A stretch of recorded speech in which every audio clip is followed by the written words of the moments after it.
Whether it's a completely empty map that we're just walking around in, taking in the atmosphere and level design, or we're in the midst of one of the most intense battles of our life, there's something we always appreciate taking a look at various multiplayer maps that helped define some of the best moments in some of the greatest video games of all time. And a lot of the time, it seems like the maps that have helped define some of the best moments in a lot of great video games often get overlooked and are underappreciated. There are a lot of great maps that have existed over the years across many different game franchises, but only a few of them actually solidify themselves as an iconic piece of video game history that eventually transcends the game that they originally come from. So today we wanted to take a look at some of the most iconic maps in video game history that have managed to transcend the game that they originally came from, while also appreciating the historical significance of the map as well. So specifically for this video, we're going to be looking at some of the most iconic 3D maps that have come from multiplayer video games. We're going to avoid including stages, sorry Wii Sports and golf with your friends, no courses from racing games, or any maps that are too big like a battle royale map or an open world like Grand Theft Auto 5. We're looking specifically at these 3D spaces that defined competitive multiplayer play. Also, to make this list, we're only going to limit one map per video game franchise to really just pick at the cream of the crop.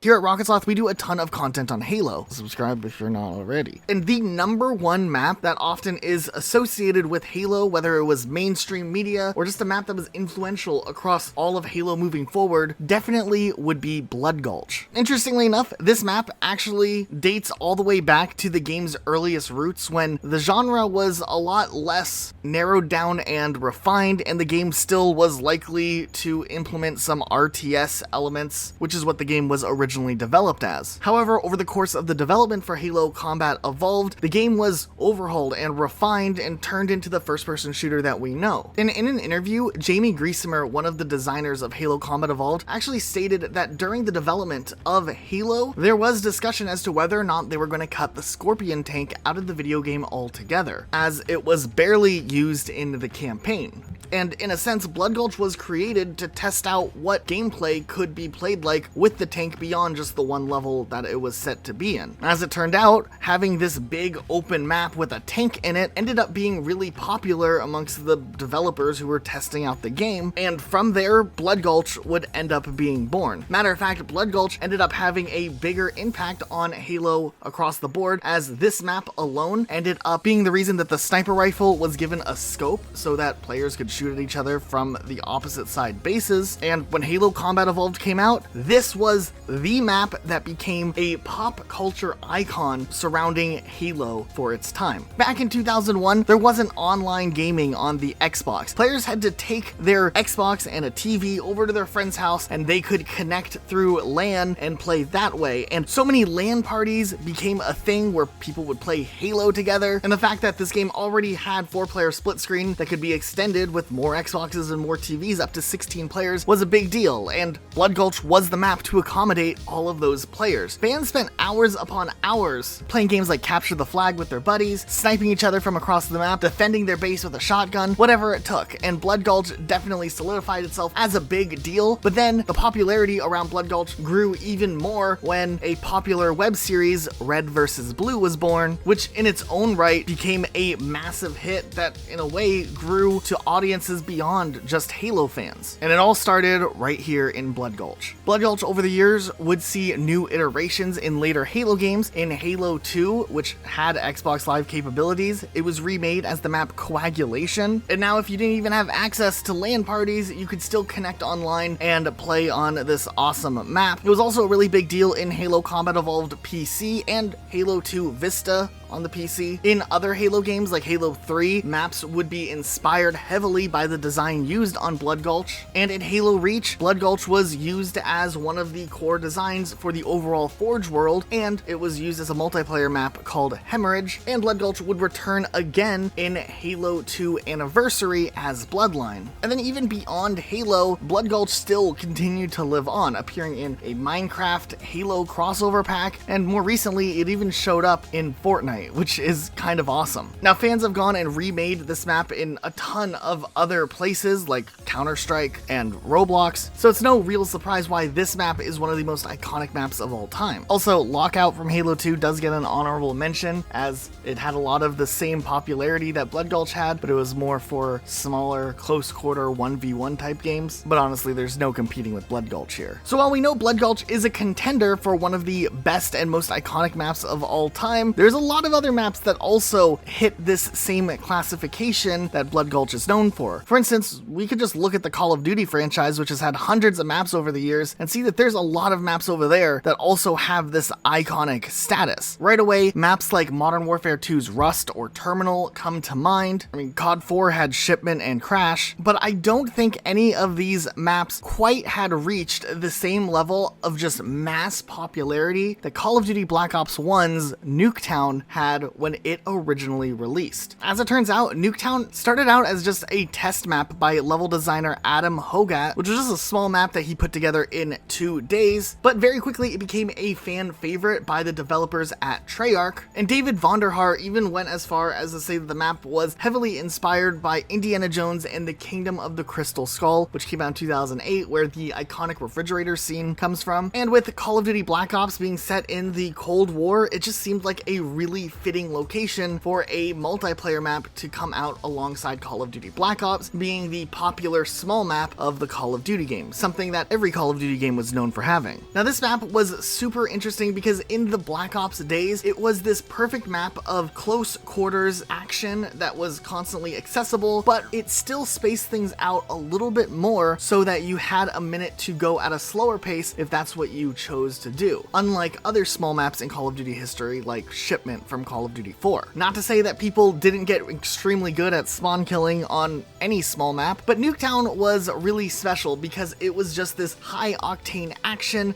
that was just accessible very easily. The layout's really simple. It's just 2 houses, some backyards, and a street where some vehicles come together and just brings this whole map together. But there's little intricacies along the way. There's these 2 garages that you have cross views with. There's an upstairs where you can snipe across. And to this day, Nuketown still is one of the most popular maps, not only in Call of Duty, but just in video games. Everybody has played on Nuketown at one point or another, and it's been remade countless times in Call of Duty. There hasn't been a single Call of Duty Black Ops game that has not had a remake of Nuketown in it in one way or another. There were the 2 Nuketown maps that were in the future. There was a Soviet winter-themed Nuketown. There was a 1984-themed Nuketown from Black Ops Cold War, which also had its own Christmas variant. There's 2 Nuketown Zombies maps, and this map has appeared countless times in Call of Duty Online, Call of Duty Mobile, and even Call of Duty Black Ops on the PSP. And while not eligible for this video, there even was a Nuketown Island in Black Ops 4's Blackout Battle Royale mode, where it just took the concept of Nuketown and expanded it even more. They even remade Nuketown as a part of the Gulag in Warzone's Battle Royale mode for a little while. So it's safe to say that Nuketown is definitely a very popular map, and this map, once again, another instance of a popular map that transcends the popularity of the game itself. There's been Nuketown remakes in all sorts of different video games. Even back in the day when Black Ops was first released, there were Nuketown remakes showing up in various games that had primitive map creators just because of how popular the layout of Nuketown really was. It's no real surprise how iconic Nuketown was and why it is a top contender for possibly being one of the biggest and most famous maps of all time. And while we know that Halo and Call of Duty dominated the first-person shooter market during the online multiplayer years, multiplayer in first-person shooters still existed before online play was readily accessible to console players. And if you were alive to experience it, you know that GoldenEye was the multiplayer first-person shooter back in the N64 days. And if you weren't alive to experience it, you've probably heard of GoldenEye being the multiplayer game of the N64 days. GoldenEye was a really interesting game because it was one of the first games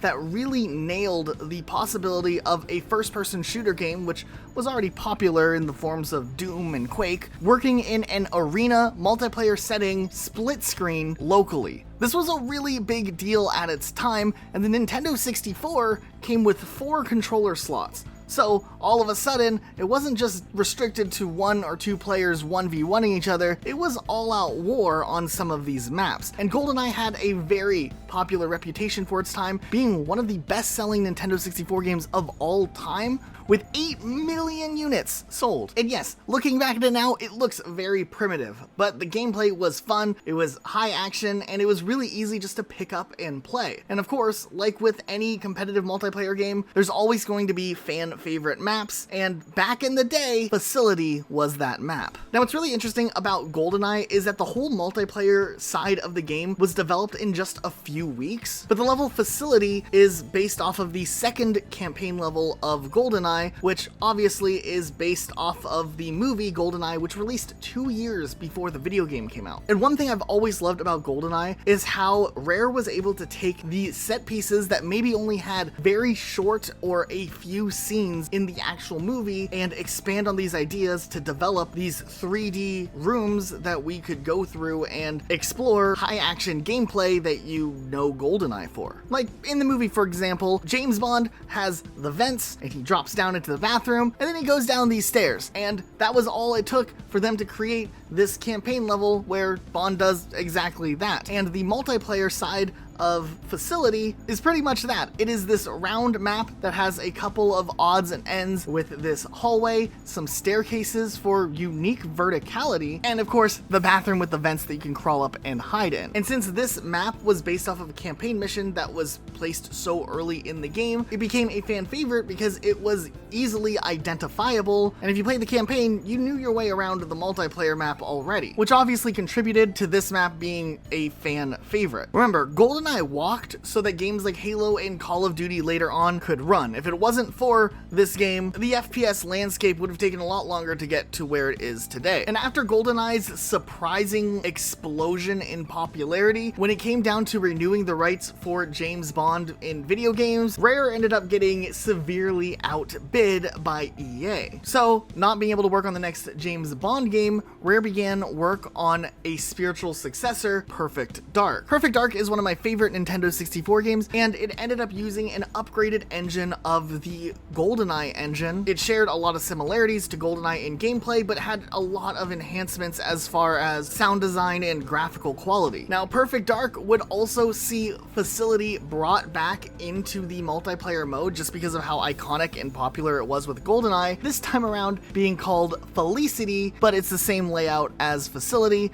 And it's really cool to see that this map was brought over to the next game, as it really was an iconic map. And Perfect Dark had that reputation of being the follow-up to GoldenEye, and a lot of people did play split-screen competitive on Perfect Dark, and it was nice to have Felicity there, another map that was highly identifiable. And nowadays, since this map didn't have the online capabilities back in the day, it's not as memorable in a current sense, but the legacy that it created will never be forgotten. The map was brought back again in Perfect Dark Zero, which was a launch title for the Xbox 360, and there's been various fan remakes over the years of Facility. Some of them are maybe a little bit scuffed, but some of them are actually really cool, like the ones done in Far Cry or GoldenEye Source. We even found this one in Murder Miners, which we didn't expect to find, but it was pretty exciting to see it pop up here. Now, on the flip side, we could also take a look at some maps that have really stood the test of time and to this day are still played by a large fan base. And easily enough, we could just look to Counter-Strike, for example, where all the way back in 2001, the map Dust 2 came out, which to this day is still the most popular Counter-Strike map. Now, personally, I wasn't a PC player back in the day. I was always just that console kid. But Luke, who co-runs this channel, has played Counter-Strike pretty much since he was in diapers. Not really, but nonetheless, he's played a lot of Counter-Strike. So he is going to talk about this one for a second.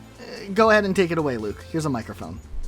Thank you for the mic. So, if you ever heard of Counter-Strike, there's a high chance you know what Dust 2 is. And if you're wondering why I'm here to talk about Dust 2 and not Elijah, as he said, he doesn't know as much about Counter-Strike as I do, because I'm European. so I play a lot of Counter-Strike, obviously. Now Dust 2 to me is one of the most iconic maps of all time. I've played like hundreds and thousands of hours on this map across different games in the last decade or like last 15 years. It is a very simple 3-lane map with 2 objective sites, so it's very easy to learn and understand. And I think that's part of what makes it so iconic. Before we can go more into what makes Dust 2 so iconic, we gotta go back to its predecessor, Dust. Now, the first Dust was already made to be a simple map with symmetrical design and 2 objective spots that were kind of close to each other. Personally, I never really warmed up to the original Dust. I just felt like it was kind of weird to play on, like people would just funnel into the same spots. But anyways, it was still a good map, nonetheless. When David Johnston decided to make Dust 2, he originally actually wasn't sure if it would be a worthy successor to Dust, so he titled it Dust 3 at first, which actually also is kind of confusing because you make Dust 1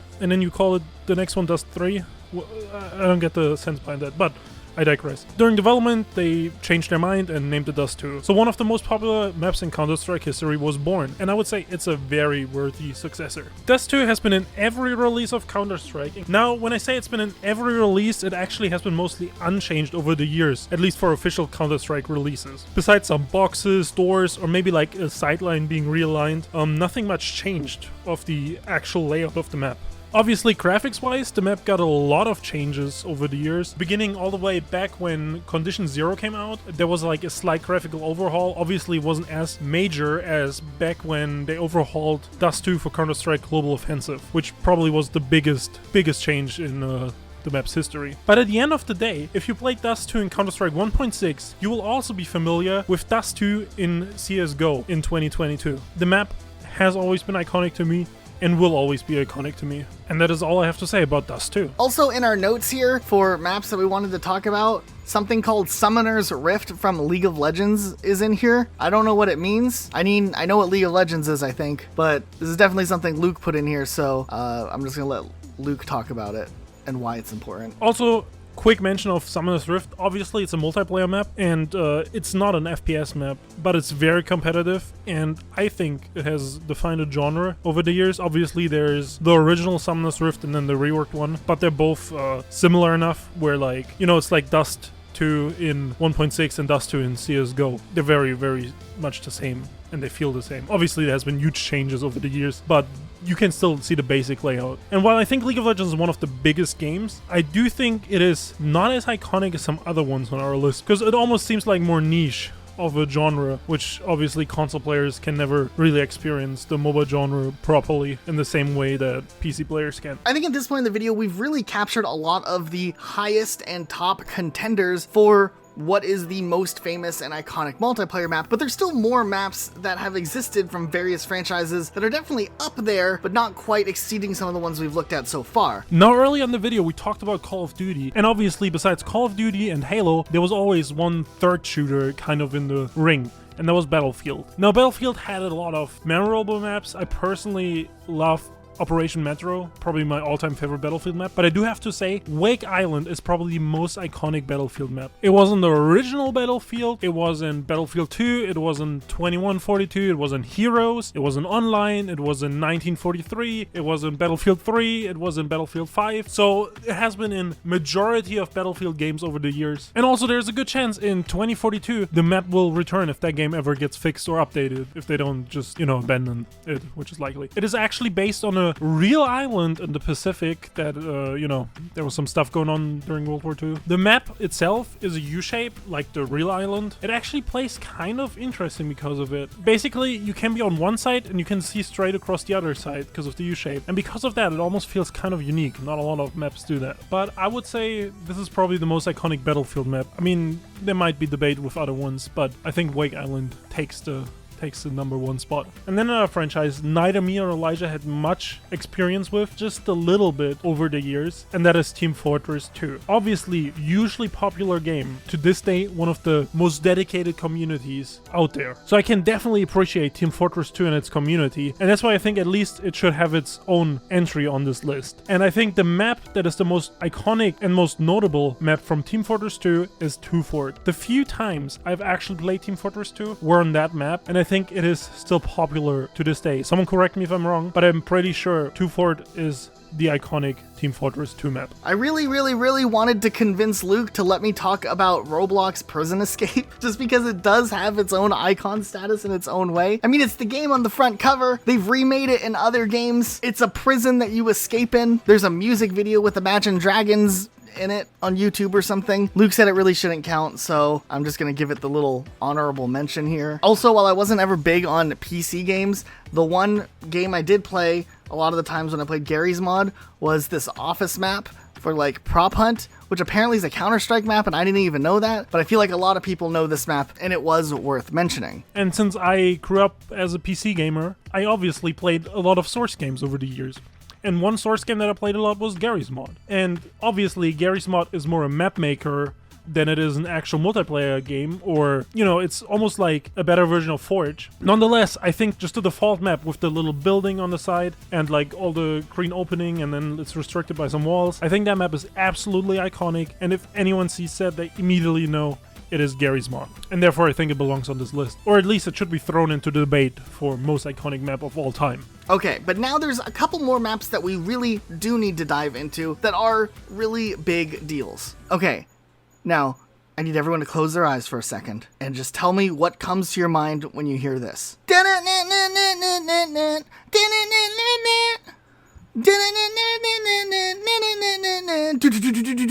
I know that was perfect. Did that make you think of Tony Hawk Pro Skater? Yeah? Okay, bad jokes aside, Tony Hawk Pro Skater's Warehouse is definitely a map that will go down in history as the map that is often associated with Tony Hawk Pro Skater. This was the first map in the first Tony Hawk Pro Skater game. I remember spending so much time on this map because it was the only one that I could complete well, because it was a nice, small, enclosed map, and it was the first one you played on. And it played that really awesome song, Superman by Goldfinger. It was just the culmination of everything awesome that the 90s were about, wrapped up into a single Tony Hawk level. And really, there's no surprise that this map makes it onto this list. This map has appeared in various different Tony Hawk games over the years, whether it's a secret map, a training map, a multiplayer map, a remastered remake of the map, or just brought back as a full-on remaster of the map. There were mobile versions of this map as well. It's definitely a fan favorite if you've ever played the Tony Hawk games, and it has a legacy of being in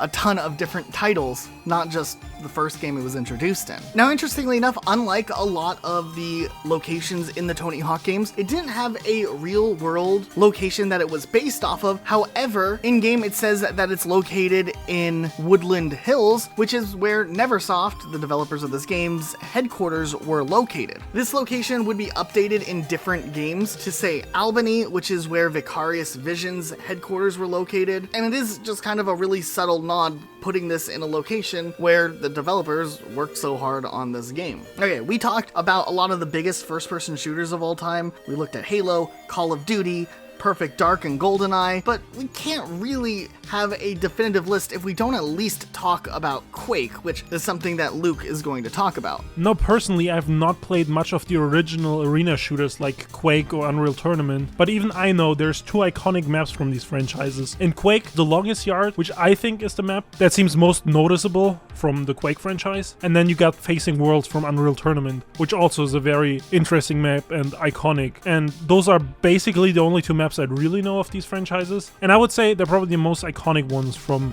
Quake and Unreal Tournament, respectively. While close to being a contender, but just quite not having the same iconic status as some of the other maps we've talked on in this video, the Gears of War franchise does have a map called Blood Drive, which was incredibly popular amongst Gears of War players. Now, it first appeared in Gears of War 2, and since then have been remade and included in every single iteration of Gears of War over the years, put into the multiplayer in one way or another. So Gears 2, 3, Judgment, 4, and 5 all had the map Blood Drive, which is something really notable to point out, that this map was so popular it kind of became a staple of the gameplay associated with Gears of War. Then there's another map that might not have the tenure to argue that it's the most iconic map of all time, though I definitely want to make the argument that this map is possibly the most iconic map that we've seen in years. Or at the very least, it's the newest map that down the road one day people will look back at and point out that this map was an iconic map. And that's House from Rainbow Six Siege. Now this game, of course, it came out in 2015, making it one of the newest entries on this list, but House was a staple map that showcased early on in the earliest footage of the game through the early years of the game how the gameplay itself worked. And in a way, this map served as a proof of concept that Rainbow Six's destructive properties could be applied in a very tactical gameplay setting like what Rainbow Six Siege ended up having. And House easily became one of the most noticeable and famous maps in Rainbow Six, especially in the early days. And as the meta for Rainbow Six itself changed over the years, becoming a much larger scale battle where the gameplay isn't just focused around one room anymore, it kind of expanded to using the entire structure, House became less and less viable in a competitive sense, and it eventually was removed from rank gameplay. Though it still remained a fan favorite amongst the community, and eventually it did see a rework, which isn't quite as beloved as the original version of House, though every once in a while there is an event in Rainbow Six that brings back the old House into rotation, and that's something that's really cool. Still to this day, there's a lot of appreciation of the map House, and it's been remade in a lot of other games, and while some of the fan-made versions of House are a little bit scuffed, you can see that while this map is still a newer map compared to things like Black Ops, Nuketown, or even Facility in GoldenEye, there's still that fan appreciation for House where people are going as far as remaking it in other games. And I think down the road, as nostalgia starts to settle in more, this appreciation for House will continue to be something that grows even more, especially with Rainbow Six's current player base. So while this one probably doesn't take the #1 spot, we think House definitely does deserve its position somewhere here in the video. Now obviously we have a lot of great maps we've been able to go through and look at and appreciate, which honestly was the real purpose of this video. It wasn't necessarily to pick the one definitive one. We wanted to look at everything that's been kind of elevated beyond just the initial appearance of the respective maps. But of course, if we had to pick one map that kind of evolved and was easily noticeable across the board, while it's very close between Halo's Blood Gulch, Counter-Strike Dust 2, and of course Black Ops and Nuketown, it really looks like at the end of the day it probably needs to go to Call of Duty Black Ops' Nuketown, just for the fact that this map has existed and proven its longevity over the years, being a fan favorite map every single time, and it also doesn't have the restrictions of being an Xbox only game or a PC focused game. And since Call of Duty has typically been available on all platforms, it means that all types of gamers have been able to experience Nuketown in one way or another. So for this specific video, we think Nuketown is probably the most famous and most iconic map of all time, but that's just our opinion. Let us know what your thoughts are in the comments down below. Did we miss some iconic maps? There was still some other ones we wanted to kind of talk about or try to squeeze in that we couldn't really fit into this video, and so we'd love to hear your thoughts. Also, if you enjoy this video where we talk about video games in an in-depth way like this, maybe consider throwing a subscription our way or just a like and comment. That helps our videos out a lot. But that's it for today. We hope to see you guys in our next video. We'll see you all later.